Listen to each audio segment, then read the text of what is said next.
1. Yo, yes.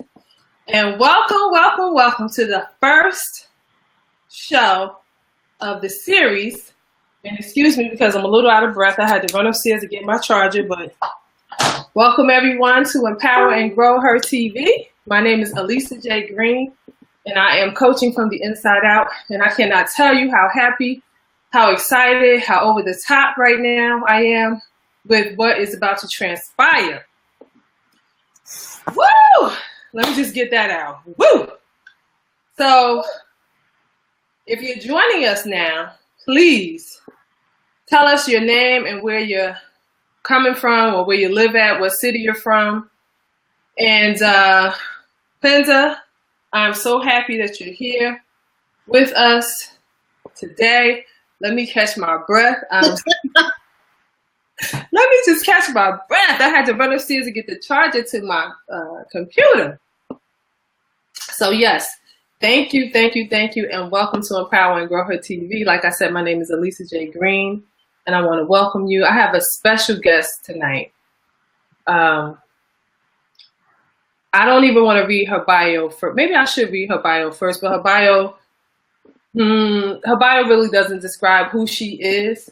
So let me see if I can describe who she is in my own words, because when I met her, I instantly fell in love with her through a mastermind program that we're in, writing our books and just doing big things right now. Penda L.James, also known as First Lady. Okay, that's her name, First Lady. That's right, First Lady first. And what can I say about Penda? Penda is a force to be reckoned with first. She is God's child, definitely. She is a light. She is love. She is all things made of all the good, yummy goodness of whatever it is that you can imagine that's just good for you. Penda, oh God, Penda is just an amazing human being. And I mean that with everything in me, Penda. And I hope you looked at our video that we made for you because you missed a little bit of our session that we had. So, okay, so I have to read her bio because I can't just keep going on like this. So let me just get her bio. Penda, just bear with me. Okay, Penda L.James holds a Master of Education degree in Training and Development from Bowling Green State University and developed her passion for women's issues and assisting writers at Wilberforce University. Inscribed Inspiration LLC was birthed in 2006 to help people break through stagnation and breathe life into flat words. Penda utilizes faith in God, passion for writing, spiritual insight, compassion for writer's experience and background in editing and writing to nurture the holistic expression of scribes who are recording their history. Some clients have called her the book douala and an energy boost for the quick interactions that have given them a fresh perspective on their work. Penda credits Phenomenal Woman, and I Know Why the Cageberg Sings, as her catalyst to writing. Something about her, Mrs. Angelou's words, gave me permission to write. She poured water on a droopy dandelion, James said. This is what Penda seeks to do for scribes through her business. The mission of Inscribed Inspiration is fulfilled through the development and implementation of workshops, individualized coaching sessions with authors and books that Penda has written. Free to Fly, Wisdom from Seasons in a Woman's Life, 2009, is an anthology. Girl, Pray for Me, Moving Forward, Unpluckable Faith, 2012, was written to encourage women to see God's face for their purpose so they can fulfill it. Girl, Walk With Me, 2016, was written to teach people how to create accountability and build unpluckable faith communities. First Lady, Restoration for Lady and the Leader, will be released late 2017. Her poetry and essays can be found on her website at www.unpluckablefaith.com and several anthologies. Among her many accomplishments, Penda is most honored to be a wife and a mother. Now you see why I had to slowly put my words together to introduce Penda because her bio says a lot, but her heart says so much more. And I'm so honored, Penda, that you are here tonight as the first guest of this online TV series, Empower and Grow Her TV. Let's go, Penda. Let's go, Alisa. I'm ready. I'm like, who is this Penda she's talking about? But for that long and drawn out introduction, I am humbled and honored to be here. I'm ready to dig in and do the work. So, Penda, outside of your bio, outside of everything that you are on the inside, what don't we know about Penda? What else could you share with us? I am a living example of God's grace. That's what you don't know. That when you look at me, I don't look like, as people say, I don't look like what I've been through, and that I don't like a lot of attention. But in the position that I'm in right now, first lady, so I laugh when you call me that. That is what people call me. There is no more hiding. So there's a part of me that after this conversation, I'm going to go into my room and close the door and recoup, because all this attention is is great for me, but I love it. I love it. I love it. I love it. I love it. So, Penda. Oh, can I add that I love Bobby Brown? And no matter where I am, if I hear my prerogative, that's my jam. Okay, people don't know that about me. Right. I love that. I love that. So, Penda, okay, so we know you started Inscribe Inspiration in 2006. What prompted you to start that company? When I turned 25 in 1999, I was participating in an AmeriCorps program. And the program was all about personal development and diversity. So I was thrust into a group with 23 other people who were different from me. And I began to question who I was as a woman and what my purpose was. And in that circle, every Friday, I would ask them, what does it mean to be a woman? Tell me about your mother. Tell me about your sister. You have daughters. Tell me about them. That actually became the catalyst for my business, because people would pull me to the side and they would pour out their hearts to me. And they would tell me about their moms who had died, or their children who they were raising that were girls, and they would just slide me their poetry or their essays. And that's how Free to Fly came to be. It didn't come until, so I published different chapbooks between 1999 and 2006. And in 2006, the actual book, Free to Fly, was born. So Free to Fly, what was Free to Fly like? What was that book about? Who was it for? So it's an anthology of women's and men's testimony about womanhood. The wisdom that I wanted to create a product that, as I was going through the different phases of my life, I could go to that book and read it. And it would give me a jump or give me some wisdom that I needed to understand that I could make it. And now on the other side of losing my mother, I go back to Free to Fly, and there are nuggets in there that mommy wrote. So it's broken down into 4 categories. There are 32, I think, contributors that submitted their pieces to me, and I selected different works from them. And during that process, I broke it down into 4 categories. So there's broken wings. We all have seasons in our life. So we might have a season of brokenness. And then when your wings are broken, you have a fear of falling.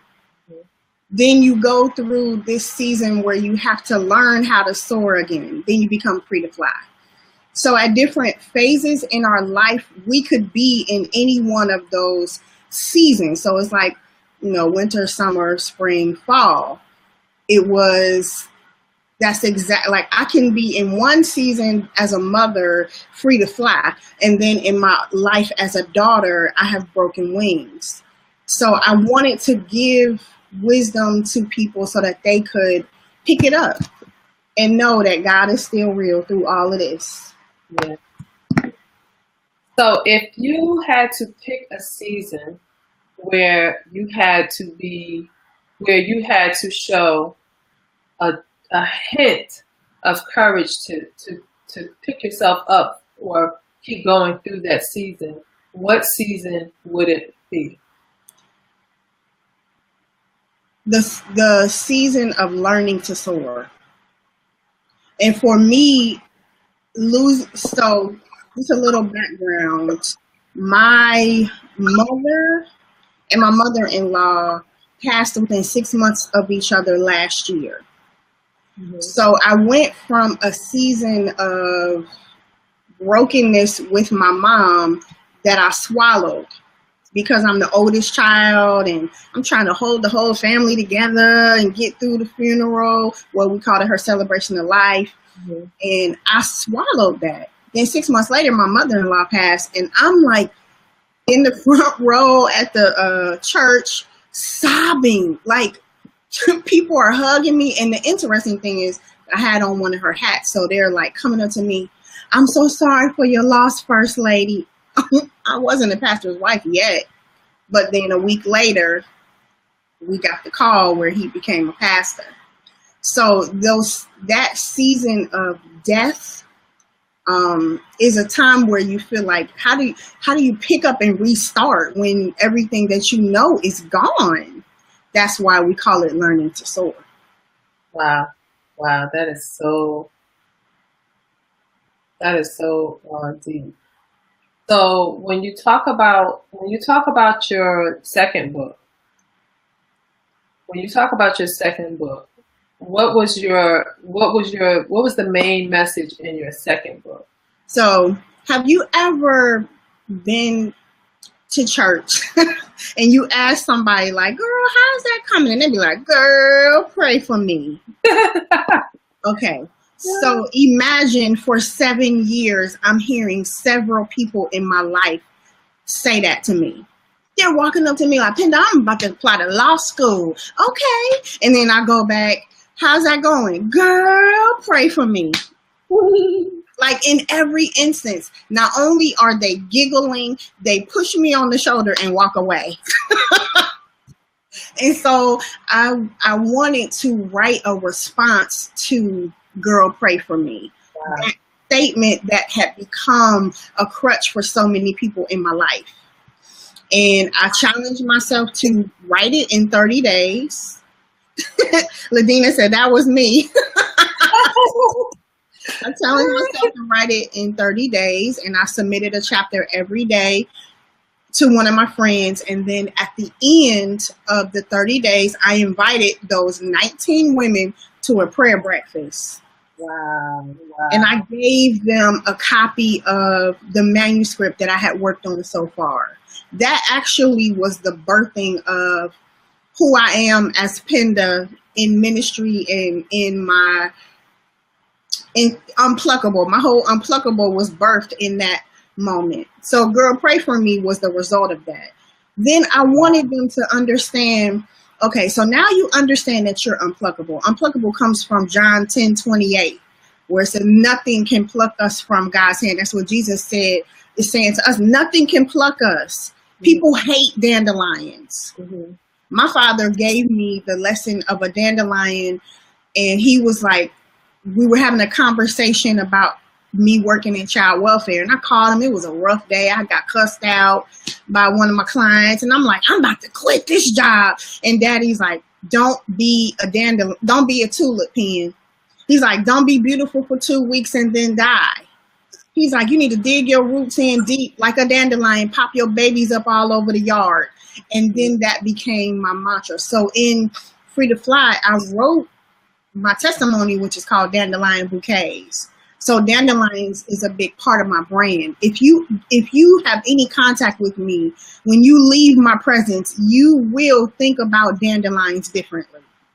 And you know what, Penda? I'll be honest with you. I like dandelion tea because it cleans out the toxins in your body. I love dandelion tea. I love it. So it cleans out the toxins in your body. So I think I know a lot of people that are health conscious know the benefits of the dandelion. But, when we look at dandelions outside, we think of them as, just a pain in the butt, a thorn in the side. We don't look at dandelions as something beautiful, but I think dandelions are amazing because I can drink the tea and it cleanses out my body. And when you first taste it, it tastes bitter. But the more you taste it, like that bitterness goes away because the toxins are coming out. And the interesting thing is, yes, Ladina, we are dandelioness. The interesting thing for me is when little children are outside playing, they pluck dandelion bouquets for their parents, for their moms. Yes, they do. Would you dare, if your grandbaby came to you with a dandelion bouquet, get this weed out of here? You would not say that to her. Thank you so much. This is beautiful. Put it in the vase. It dies 2 days later. It does. It really does. Children see the beauty in things that we as adults are taught not to see because of our experiences. We're taught that dandelions kill our grass and they make the grass. Yeah, I understand if you want a manicured yard, that's important. You want everybody's yard to be green. I get it. But to have a disdain for something that gives so much life, I think we need to rethink that. I think we do too. So let's talk. Okay, so I mentioned that you were an author. I don't want to get off track. So everybody knows that you're an author. And yes. Before this is over, I'm going to give the website out again for people to contact you because I want to get to First Lady. So we're in the third book right now, right? We're going to transition into the third book. We already talked about it. The third book? Yeah, Girl Walk With Me was teaching. It came because we started and then we started talking about dandelions. But I wanted people to understand you are unpluckable. You get that. So what's after that? Then you need to build an unpluckable faith community around you who will not let you fail. Right. You need, when you're trying to work on your dreams and work on your goals and do all these things that God is doing in your life and using us as vessels, can't do that by yourself all the time. Yeah. Jesus even had disciples that he was teaching. So everybody needs somebody. Right. And that's what Girl Walk With Me is about. Although our coach, Natisha, she said walking is good, but sometimes you need to charge. Well, that's Natisha. You know how Natisha is. Natisha, let's go! Yeah, fire starter rhino, like, let's go. So that's what that's about. Okay, yeah. Okay, so you already know the topic was courage from the beginning. You already know. So what gave you the courage to get to those three phases that led you up into First Lady? I have to ask you that question. What gave you the courage to get from one space to another in those three different phases of your life to get to First Lady? And then I want to talk about First Lady because we still got a lot of time. So, we can go. Okay, so what gave me the courage was that when I tell my story, people, I've been using this term lately, unfold, like a piece of paper, like they unfold and uncrinkle. And telling my story helps me to do that. And so when I told the story of the dandelion bouquets, which is a really intimate story for me, it helped a lot of people, and they felt like they started to begin to write their stories because I wrote my story, which is I started writing because Maya Angelou wrote her story. Right. So for me, writing is a catalyst to unfold other people in their writing. Now, First Lady is not something that I would have said I wanted to write. Mm-hmm. because it's painful. I'm writing through pain, writing about leadership from the perspective of my mother and my mother-in-law who are no longer here. Right. That was a discussion that came from my father-in-law. He said, you know, I'm like, Pop, okay, I call him because my daughter calls him Pop. So I'm like, Pop, I want to write my next book. What should the topics be? And he said, daughter, you need to write about the last 2 years of your life and how your elevation came after both your mothers died. And I'm like, are you serious? And he's like, yes, that's the source of where you need to be. So I'm taking the turn for First Lady that it's not just for women in ministry. It is for women in leadership. My mother was not in ministry. She had a ministry because she worked in the community, but she was not a licensed minister. She didn't, go to church regularly. My mother-in-law was a deaconess. So the contrast between both of my mothers, I'm in the middle. Mm-hmm. And that's what Pop was saying. You need to write from the perspective of their clash on your life. And that's what I'm doing. Wow. And the one thing that I learned from both of my mothers, from different sides of the coin, is that when you're in leadership, you have to be a lady first. Because go ahead. I think I agree with you. I think that we're taught as women, when we get into these positions, that we have to be more masculine, that we have to be more aggressive, that we have to be more stronger in order for us to show that we can handle the leadership position. But I'm in total agreement with you when it comes to, remaining a woman at all times, and even if we do have to show some type of strength or some type of firmness or whatever, we can still remain women. We don't have to take on the masculine type of energy. We don't have to do that. So I am in total agreement with you on that. So you'll see me take notes throughout our conversation because you're hitting on some nuggets for me that I hadn't thought about. And the story that I kind of wanted to tell was recently one of my friends said, I never saw your mother go to work looking anything less than fly. She's like, one time I saw her with a fur vest on. I was like, where are you going? She said, work. Now, mommy was a food pantry supervisor. She worked in the basement where she only worked with really the consumers. She didn't have a lot of interaction with the higher ups in the building. They didn't come downstairs, but mommy had her best face on all the time, but she did not necessarily consider herself as a leader. She was just doing what she was doing. She didn't say I'm in leadership, but she was. Yeah, I was gonna say, I think that sometimes, like, our elders, they had the mindset of they didn't have to say what it was that they were, because they just were. So they didn't have to announce it. They weren't caught up with titles, they were not caught up in that way. That's how I look at our elders. They were not moved by, they just knew that they had a job to do and they did it. So it didn't, it didn't matter to them how people saw them. What mattered to them was that they were serving. I think that is how our elders really are and were and right. Yeah. That was awesome.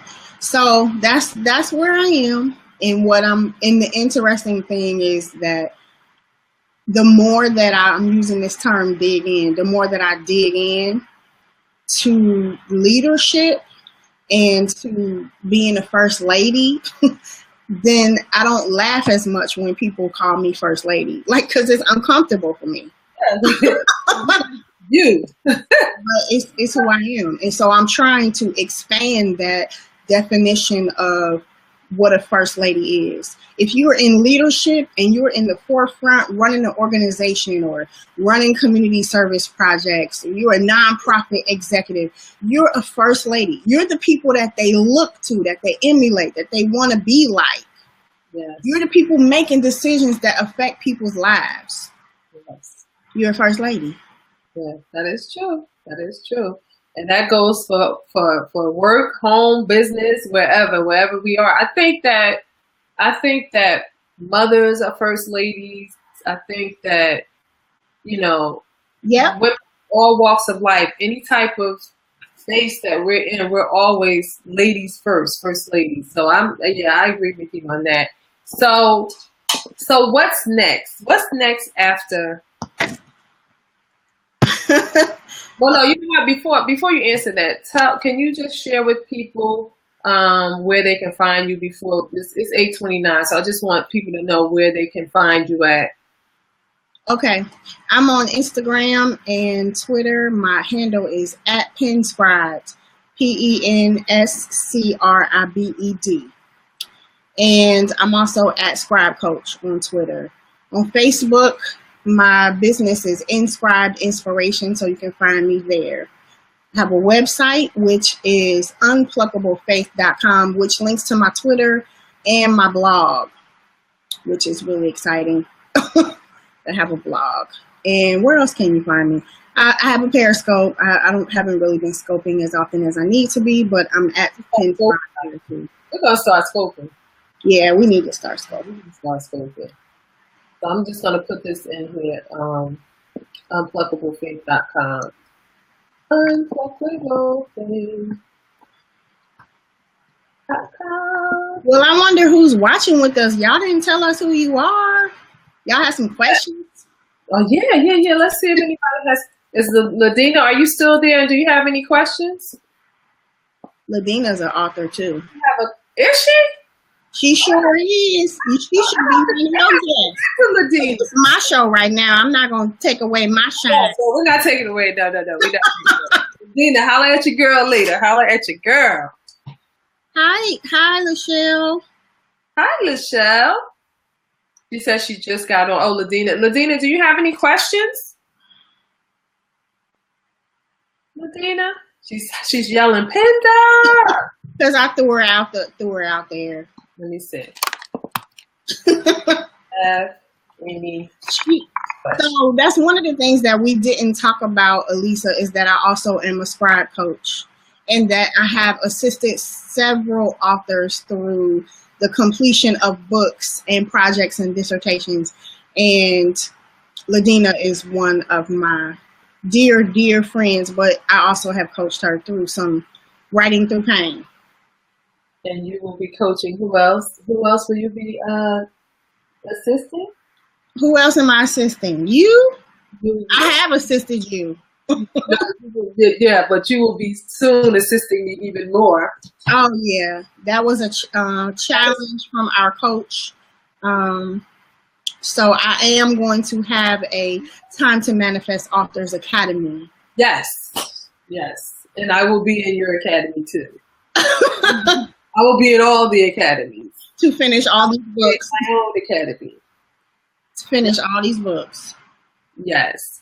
So, okay, I had another question. What was the question that I asked you before? We talked about courage. You have another question about courage? Yes. So, we talked about how you got through your 3 books and then how you got to First Lady. But did I ask you, how did you muster up the courage to start to scribe First Lady? Did I ask you that question already? Yeah, we talked about my father-in-law.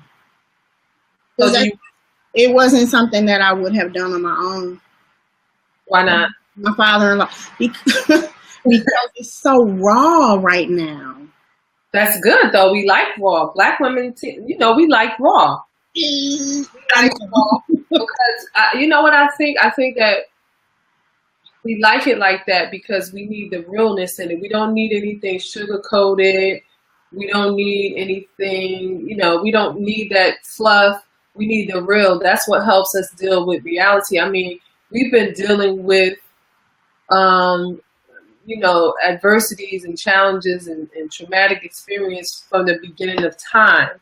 So I think that we were born and made to actually deal with reality. When we find out things aren't real, we have a hard time dealing with it. Right. So, it's only been a year since my mom passed. Okay, I got you, Ladina. Yeah.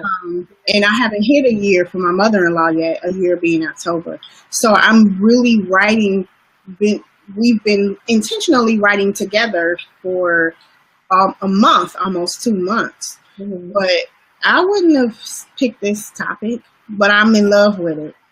I am too. I really am. So the question Ladina asked was, what advice would you give first ladies about accepting their roles? That is a very, let me find out. That's a very good question. I'm mad because I didn't think of it. What advice would you give first ladies about accepting their roles? You can't change the name that was given to you. And my name is Penda James. That's the name that was given to me. It was prayed over. It means love. It exemplifies me. If I grew up as an adult and didn't like my name, I could change my name. I could be Linda. But I can't change the original design of who I was. And when you recognize that your name is already on your seat, yes, you walk to your seat and sit down. Yes. And that's what I would say. That you just have to keep walking in the process. Like on our mastermind calls, 12 of us, all of y'all call me first lady, and I giggle every time. But that's what y'all call. I didn't tell y'all to call me that. That's what y'all call me. And I'm accepting it because it's the reality of who I am. And so once you reconcile that in yourself, you're okay. The role is, sometimes we seek out the roles. Sometimes they're given to us, they're inherited. But in either case, it is a role that is designed for us specifically. Yeah. Does that answer your question, Ladina? Yes, it does. Well, I'm sorry. Look, I'm all, oh, yes. Her like she in the room. But ladies, you are listening to Penda L.James, also known as First Lady, from Inscribed Inspirations, the author of 3 books and soon to be 4, and a force to be reckoned with. You can find her on all social media platforms. Her website is Unpluckable Faith. I'm absolutely just like floored with her. I keep saying that I'm in love with her because her energy and her spirit is just amazing, and I just cannot wait to work with her. And it's really a blessing, Penda, to have had the opportunity to be in the space with you, because you don't find too many women that just so transparent. Well, actually, I'm telling a story. I've been around a lot of transparent women throughout this journey of the Coach Your Damn Self journey, and I just can't thank you and Letitia and Angie and Nancy and Renetta and all of the women, Virginia, all of these women in this community have been so transparent, and it's just making the journey easier for all of us because we're actually in a community of like-minded women, and that's what it takes. That's what it's all about in order for you to make it through, to get to where you deem your success is at. I'm just like overjoyed, really. Ladina says, it's the reality of who I am. Yeah. Yeah. Absolutely. Yeah, it is. It's the reality of who I am. It is. Now, I just want to read this because I'm going to ask you to share another quote. And I don't think this is everything. Let me just make sure it is. Imagine the strength of a ladybug that held onto a dandelion seed and flew through the air into its new season. Penda L.James, girl, pray for me. Can you expand on that? Can you expand on that? Yeah, I wanted to give a visual representation of what the power of a dandelion is. And if you know how small a ladybug is and how it attaches, they attach to the seeds and then they fly. The seed is dropped and plants another, it can bring up another dandelion. That's just really powerful to me. Ladybugs, we don't really, we think that they're pests too, but ladybugs are really, they eat some of the things that on the weeds that are, I'm losing my words, but the ladybugs are really powerful insects too. And I think when we study them, we understand that the dandelion and the ladybug together is quite a powerful combination. You know what's so crazy?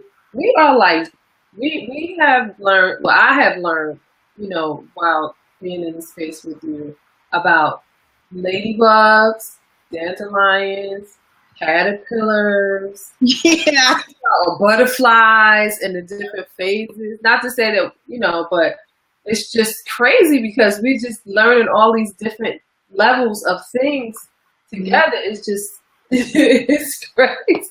And we sit up having our mini mastermind meetings talking about ourselves, oh girl, because the crystalline of the, and the shaking. We were talking about it. That's why you need an Unpluckable Faith community. Yeah. Because when we all come together, we unfold each other. There's so much knowledge and wisdom when you get into a group of people. And I just recently watched, I love Fred Hammond. And I recently watched one of his videos. I hadn't seen it in a long time, but it really illuminated itself to me. The song is called I Will Trust. Mm-hmm. And in that video, it's a woman who's kind of like laying on the couch and she's crying. You don't really know what's wrong with her. And her friends just knock on the door and they're all dressed up and they got bottles of wine and stuff. And they come in and they literally get her out of the cave. Mm-hmm. And what it was she had a cancer diagnosis. So they went to the doctor with her and it bolstered her, because when she was walking back to the room with the nurse, she was kind of buckled over. And then she just thought about, like, I will trust in the Lord. I will trust you. And she stood up straight. And when you have an Unpluckable Faith community that surrounds you, that's what it does. It bolsters you. If you know that there's somebody, just like when you have children or you have children in your life, when you know that somebody is dependent on you, you will go as hard as you need to go to make sure that their needs are met. Yeah. Same thing with your Unpluckable Faith community. When you know that somebody cares about you, you will do everything not to quit. Yeah, that's true. Even if they're just praying for you. Look, babe, I can't give you any money, but I'm gonna just pray right now. That's true.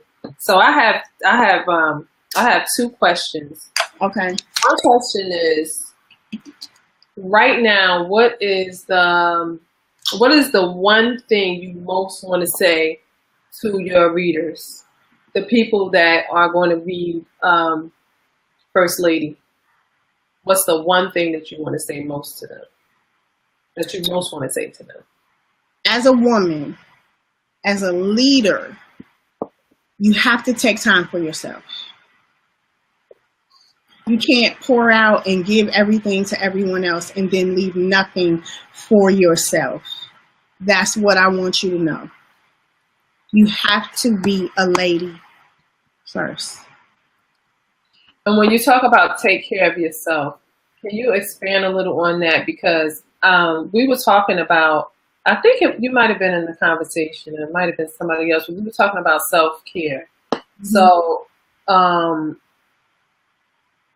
there's a healing movement going on right now that's been going on for quite some time, that a lot of people, and I wrote a blog about it, but I didn't post it yet. But there are a lot of women who think that self-care is manicures and pedicures and facials. Yeah, it is. But there's a deeper part of self-care. So when you talk about take care of yourself, can you break it down? What we have to do to really, really take care of ourselves? I think sometimes we push our bodies beyond the limit. Like, I'm reading an article about LeBron James. I read it today while I was at my daughter's hairdresser appointment. And it talked about, I love LeBron James. And it talked about, is he finally at the breaking point? He's not sleeping like he needs to. He gets on planes and crosses time zones. So he's not getting all the sleep that he needs. He's pushing his body really, really, really, really hard because he wants to be the best and bring it back for Akron and all of that. So when you push yourself beyond that limit, what happens is you can eventually break down. So you have to recharge your batteries. If my phone is dying, I need to put it on the charger. Same thing. And getting your hair done and getting your feet done is not self-care. That's pampering. Say it again. Say it again. Say it again. That's what it is. Say it again. Self-care is, for one person, self-care can be getting a massage. For another person, that's a health concern. Right. That's taking care of their health. So people look at self-care in different ways. Sometimes self-care is getting your hair done. But for one of my friends, self-care is a part of her getting her hair done is part of her uniform. Because she works in a hospital and she's one of the only Black people in her role. So she keeps her hair done because it's a part of her uniform. Whereas for somebody else, getting that scalp massage in the chair is self-care. Okay. Yeah. So that's what I want to talk about. That's what you need to not only understand that you're in the role of a first lady. You need to maintain the role of the first lady, and then you need to pass on the baton so somebody else can be a first lady. Wow, yeah. Oh, yes. Okay, one more question. One more question. What is the impact that you want to have on your readers? What's the impact? I already asked you what's the one thing that you want to say to your readers. What's the impact? What's the impact that you want to have on your readers? How do you want to hit them? A good hit, not of course. Oh yeah.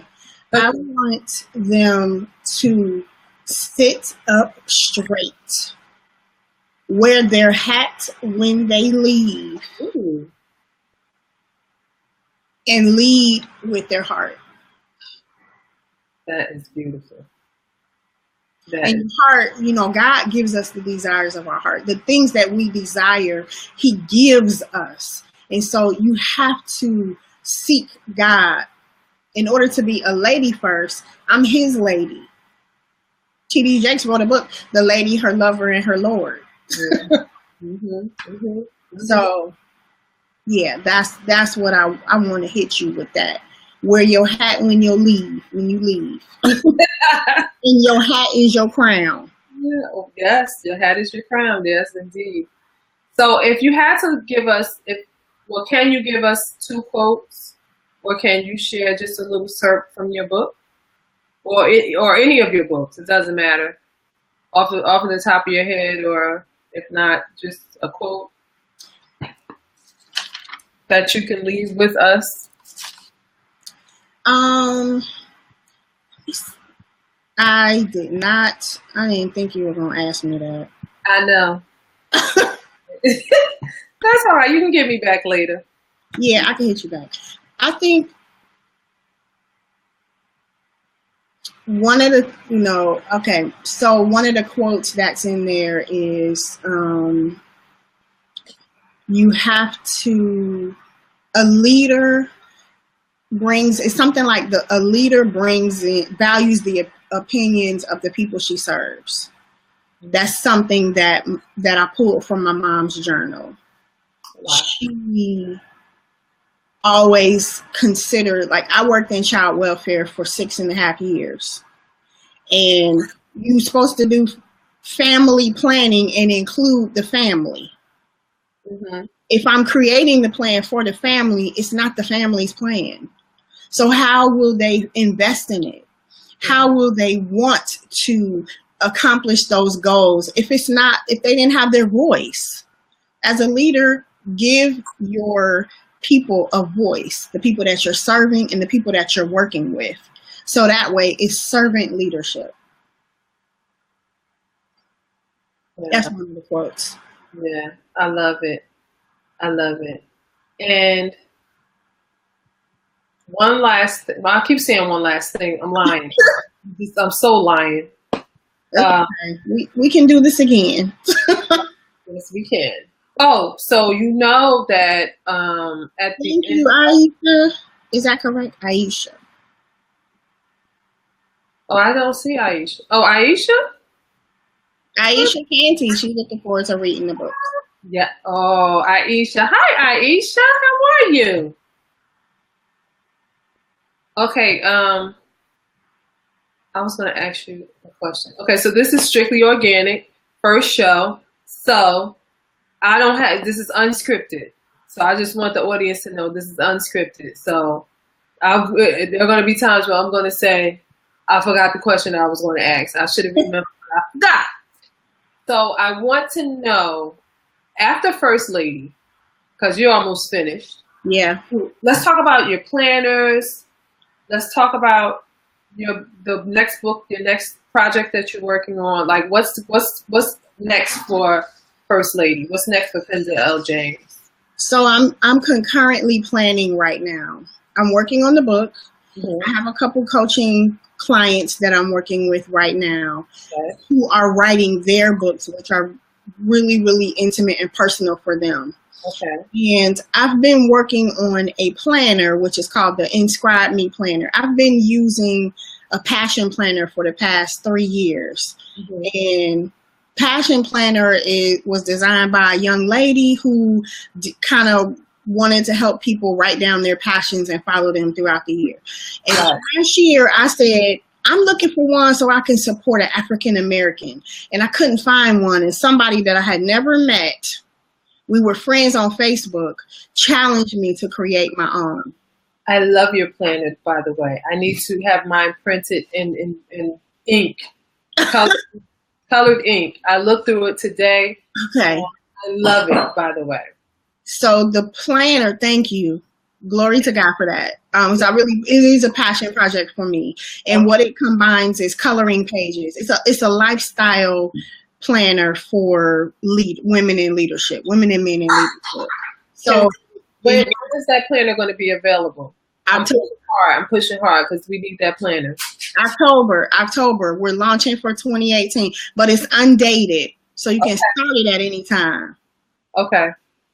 So with the Inscribe Me Planner comes 3 different versions. One is for the full year, 365 days. And then one is specifically for writers. So that's the author's edition. And then the other one is the Time to Manifest, which Time to Manifest is 30 days to fulfill a goal. I went through that one too, yeah. So is that going to be like in a binder type of... All of them are going to be coil bound. My goal is that they'll be coil bound, a hard cover. Like this, like this? Yes. That's what yeah. I like to collect a lot of notebooks and I have so many notebooks that I've written in that I just love to just keep my notes from different times. And that's what I think. That's what I think is that with the Time to Manifest, if you're working on one goal, let's say your goal is to drink more water. You keep all of your notes and your reflections about drinking more water in that one place. I have this journal that somebody gave me when I moved here. Mm-hmm. You see what it says? I can't see. I need my glasses. It says First Lady. You better shut up.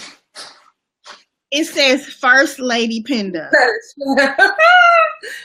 and it's inscribed with my name. For I know the plans I have for you, First Lady Penda, and then journal. So to me, that was a declaration. God was saying He knows the plans that He has for me. This is First Lady Penda. I didn't even know the title of the book at the time. Yeah, isn't that ain't nothing but God? It was God. So all of my notes for First Lady I keep here.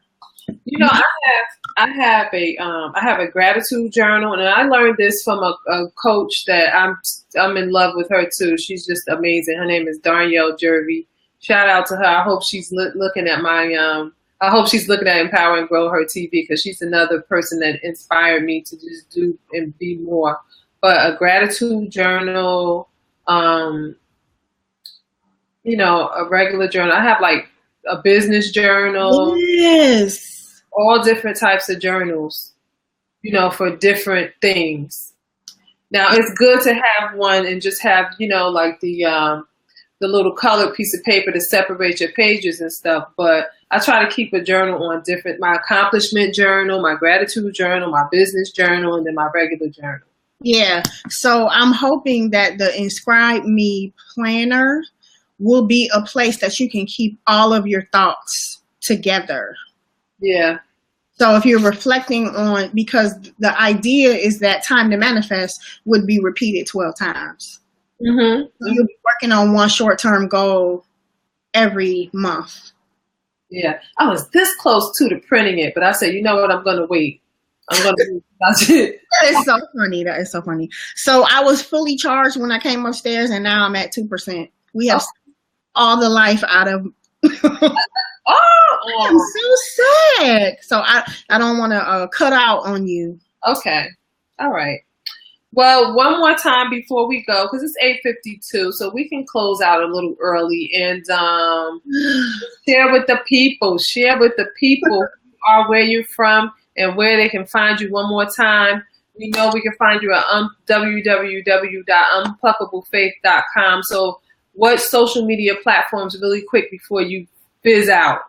I'm on Twitter at Penscribed, Instagram at Penscribed. I also have at Scribe Coach on Twitter.